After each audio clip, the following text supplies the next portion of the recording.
All right, y'all, and we back. And today we about to get into the history of Oblock, aka Parkway Gardens, because they like to make it seem like it's just this housing projects, and they like to showcase the rambunctiousness that take place out there. But it's so much more than that. It got a rich history to it, and we about to get into it. And y'all probably wondering, why do I got this picture pulled up? Because this is Oblock. This is Parkway Gardens. This is what they don't want y'all to see. This is what was right there before they put up housing projects, before they created Section 8 for our people over there. This is what was in that location. And right here, I got another picture of it pulled up for y'all. It's a postcard, and as you can see, they call it Chicago's White City Amusement Park. The 300-foot tall electric tower was one of the highlights of the city of a million electric lights that could be seen from 15 miles away. And one of the things I want y'all to notice is they talk about the Columbian Exposition at the bottom. And that's just another name for the Chicago World Fair. And the reason I bring that up is because it all tie in with each other. So with the World Fairs, you know how nowadays you might have a fair come to your city and they put everything up real quick, and then as soon as it's over, they take everything down real quick. Well, this was that times 100, because they would have these grand type of structures right here. You will see things like this, and then they would try to tell you that they built it in 6 months, and then after 6 months of them showing it off, they tore it down and they said it was all made of plaster. I want y'all to take a look at this and tell me if that look anything like plaster to y'all. And TikTok, this is just my opinion. This is for entertainment purposes only. I'm just asking questions. And right here, I got another picture pulled up, and I want y'all to really take this in. This is why they call it the White Light City. And they say you can see it from 15 miles away. Because do y'all see how grand this building is?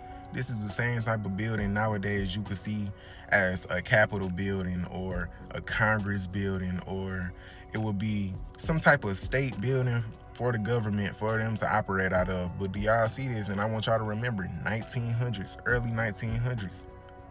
Who built this? When did it get built?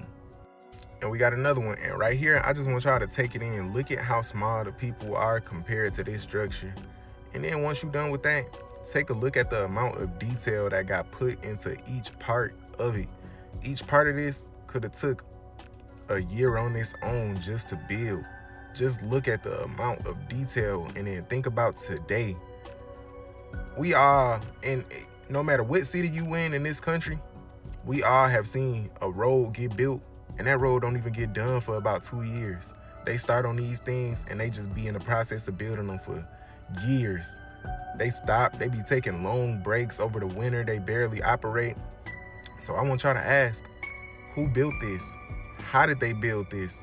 Because if you take in the time that they say this got built, it just don't add up. And that's just my opinion, TikTok. Now I want y'all to take a look at this. This is after the destruction of it.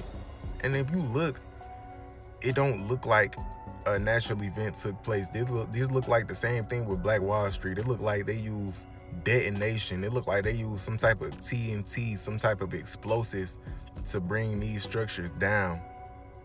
And another thing, if you look into the great fires that was taking place back then, hey, just my opinion, but I don't believe in no such thing as coincidence. And here go another one. And I just want y'all to think about who was taking these pictures. If y'all had the manpower and the brain power to create magnificent looking structures like that, oh, putting a fire out like this shouldn't have been no problem. Unless y'all had a hand in it. But hey, I'm just asking questions. What do I know? And right here it says the changing of the times also played a role in the demise of these parks. As automobiles began to gain favor, the public suddenly had more choice for how to spend their leisure time. The parks that survived to the middle of the 20th century struggled to remain profitable as visitors' taste in amusement parks changed. What change in times was happening to where people would stop even being interested in a place like the pictures I just showed y'all? Would you rather be in a car than a place like that? Because I wouldn't. And I just wanted to bring y'all in my world, give y'all a little bit more knowledge and insight into what was taking place back then, because I like to look back. I like to go back in history and look at what was taking place in order for me to put together what's taking place now, because it's all connected. It's no coincidence, and everything is tied into something else that was taking place back then. So with that being said, Ashe, and if y'all want a part 2, let me know. Just drop it down in the comments and I'll be back later for y'all.